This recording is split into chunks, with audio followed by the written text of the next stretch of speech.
Hello students, through this video we are going to study about the lesson from your voyage, and the name of the lesson is The Diamond Necklace by G.D. Maupassant. G.D. Maupassant was a popular 19th century French writer.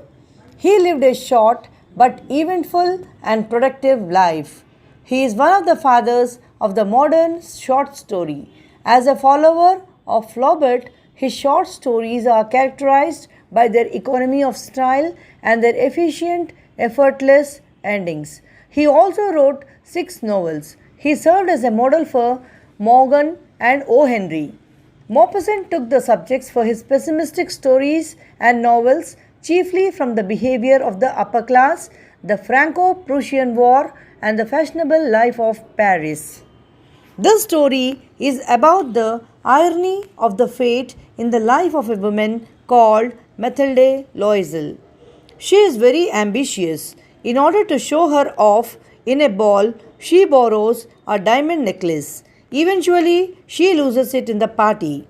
She, along with her husband, does hard labor to purchase a similar diamond necklace. In the last, she is shocked to know that the necklace that she lost was artificial. Now, let us read the story to find out how it happened.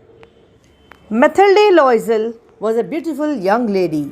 She was born in a middle class family and was very ambitious. She thought that she had nothing to feel proud of. It was not possible for her to marry a rich man, so she got married to a clerk. This clerk was serving in the Ministry of Public Instruction. Mathilde, being highly ambitious, was not happy because she could not lead a luxurious life. She had to wear simple clothes and had to live in a mediocre apartment with shabby walls and shabby furniture and curtains. She was jealous of her own schoolmates who were rich. She felt small and would weep after visiting them. One day, her husband brought her an invitation card, but she was not very happy because she had no good and beautiful clothes to wear on that occasion. So, her husband arranged to buy a gown for her for 400 francs. He had saved this money to buy a gun for himself. As the date for the party came near, she looked sad again. It was because she had no jewelry befitting the occasion. She thought that she would be considered a poor lady in the party. Her husband advised her to borrow some ornament from her rich friend Madame Forestier. Poor Loisel liked this suggestion. Next day, she went to her friend's house and borrowed a diamond necklace. When she attended the ball with her husband, everybody was paying attention to her. She was the prettiest of all the women present there. All the men were fascinated with her charm. They wanted to be introduced to her.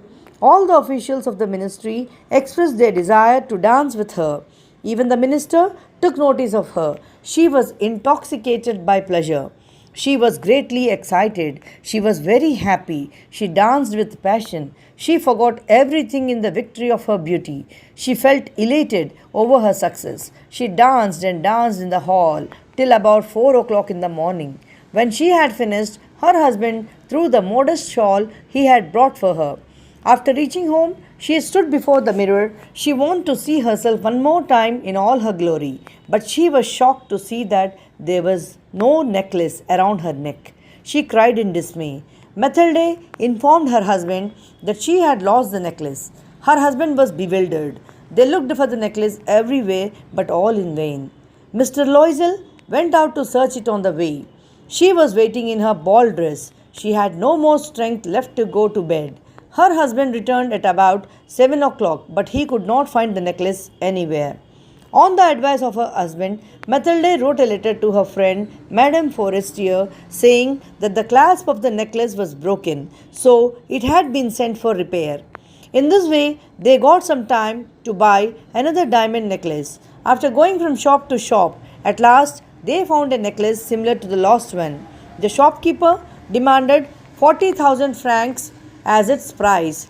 The bargain finally was settled for 36,000 francs. Mathilde's husband had only 18,000 francs with him. He borrowed the remaining 18,000 francs on high rate of interest. They bought the necklace and sent it to Madame Forestier. She did not care to see it. Now a little of hardship began for Mathilde and her husband. They had to pay off the debt of 18,000 francs.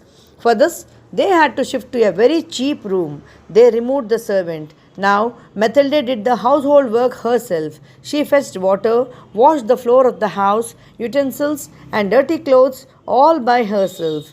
She did shopping by herself. Her husband worked in the evening and late at night to pay back 18,000 francs. They had paid the entire amount at the end of the 10th year.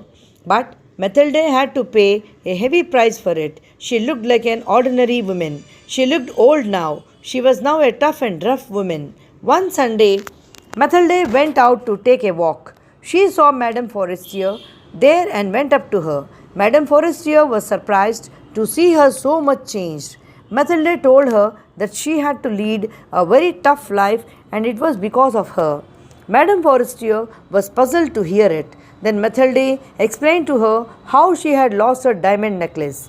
She had to buy another for 36,000 francs to replace it. It had taken them 10 years to pay for it. Madame Forestier was moved to hear Mathilde's tragic story. She revealed to Mathilde that her necklace was worth only 500 francs and the diamonds were artificial and not real.